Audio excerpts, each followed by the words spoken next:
Plus, as children across the Midlands get prepared to take on a new school year, our team is sitting down with a psychiatrist this morning to discuss how to deal with back-to-school stress and anxiety. You see him right there. Today is Thursday, August 10th, 2022. The News 19 This Morning continues right now.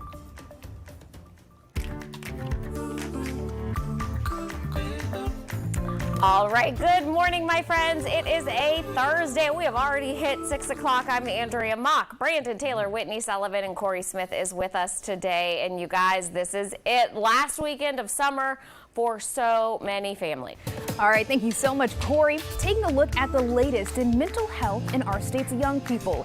South Carolina is one of only 6 states that saw an increase of more than 50% in childhood anxiety and depression between 2016 and 2020. The number of children between 3 and 17 years old in the state dealing with mental health challenges increased by 55% during those years. Now, this follows a trend of mental health decline from the beginning of the COVID pandemic. Poor mental health is more than just feeling down. It can have an impact on many areas of a child or teen's life, including grades, decision making, and their health. Now, in light of this, we brought in Dr. Peter Loper, a child and adolescent psychiatrist with Prisma Health, to talk with us about how to make going back to school easier, as this can be a stressful time for some. Dr. Loper, thank you for joining us bright and early this morning. It is bright and early, but it's my pleasure. Absolutely. Now, I'm so grateful because there is a growing conversation around mental health. However, this is still a sensitive topic for some. So first things first, can you speak to how common it is for children and teens to experience back to school stress and anxiety? Yeah, you know, it's interesting because not all anxiety is bad. And in fact, anxiety can be very, very helpful in supporting healthy adaptation for our kids. And so in times of change, when there's a change in routine or a new routine, anxiety would be expected. And having back to school anxiety, you know, it's a new routine. They've been on their summer schedule all summer. And so that we would expect that they would have some anxiety and maybe a little stress. All right, sorry about that. Dr. Roper, you and I were talking about this. You just said new routine.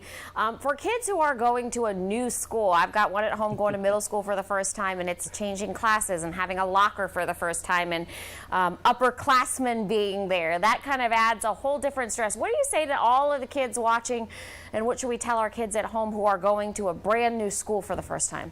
Yeah, so from change, that's going to evoke some distress, but from distress comes development and comes adaptation. And within the first 2 weeks of school, you're going to be in the routine and you're going to be doing great. But it's just a reality of life that you're going to be challenged to do new things. And anytime you're taken out of your comfort zone and you're feeling a little stress, that means that you're developing, and that's a good thing. And that point in mind, the key really is to supporting your kids with the new experiences, transitioning from lower school to middle school to high school. It's going to be meaningful interpersonal interactions embedded in the context of the family, so with mom and dad and parents and siblings, but also meaningful interpersonal interactions with their peers. It'll really offset a lot of that distress from transitioning to that new space off the bat. Dr. Loper, what kind of signs should we look out for? Because not every child is vocal when they are experiencing stress or experiencing anxiety. So what signs as a parent or a guardian should we look out for if maybe our kids are experiencing some of that? Yeah, and so like I said, anxiety can be normal. Anxiety disorder is defined when approach and exploration, so healthy human development is approach and exploration, right? It's getting up, it's getting dressed, it's getting ready, it's getting in the car, it's heading off to school, it's going to all your classes, it's coming home doing your homework, right? It's that typical routine. It's okay to have some stress and anxiety in the context of that experience, but if avoidance, withdrawal, or acting out behavior outpaces with consistency that approach and exploration that's consistent with a normal daily routine, that's when we start to get worried about a disorder. And so we'd look for things like not wanting to get up out of bed in the morning, refusal to go to school, refusal or trying to skip class or not engage in class, not engaging with the homework. The other thing too that we would start to look for, particularly in the younger school age kids, would be what we call quote unquote somatic complaints. So maybe headache or bellyache that's reinforced by parents kind of accommodating that bellyache or that headache by not allowing their child to go to school thinking they could be sick. So those are some of the things that we'd look for: avoidance, withdrawal, acting out behavior that outpaces with consistency that child engaging in that approach and exploration of the new experience and engaging with that distress in a meaningful way. Dr. Loper, thank you so much for pointing that out for us, something that we can all be on the lookout when it comes to young children. Now, we're going to have more questions for you coming up in the 6:30 half hour of News 19 this morning. My friends, we have Dr. Loper here, an expert. If you have questions that you would like to ask him, text us at 803-776-9508, and we will be sure to bring that straight to the doctor. Turning now to the latest on mental health in our state's young people.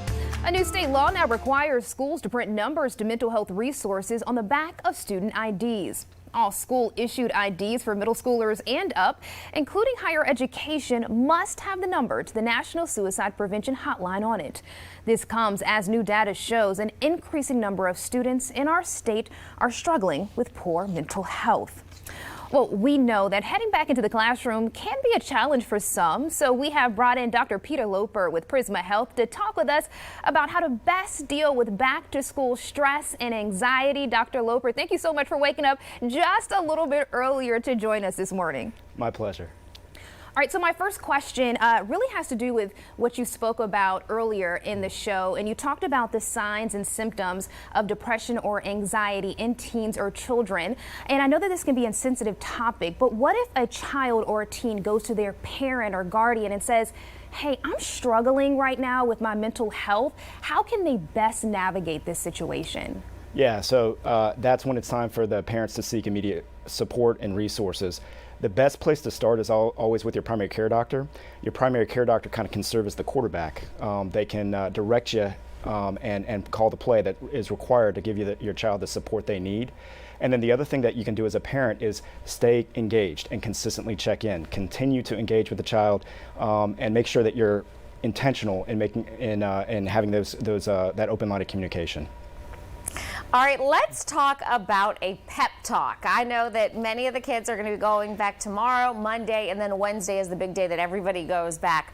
What sort of a pep talk should we be giving them before they head off to school to put them in the right mindset to just, take on the day and be confident? Boy, that's a great question.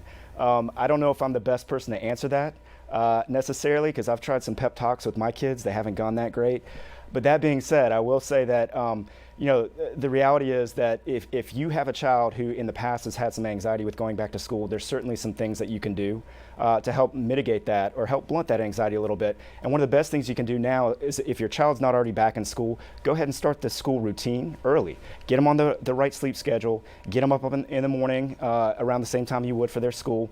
And if your child has really severe anxiety and has exhibited school avoidance behaviors in the past, one of the best things you can do before the school year starts is to go ahead and do some practice runs.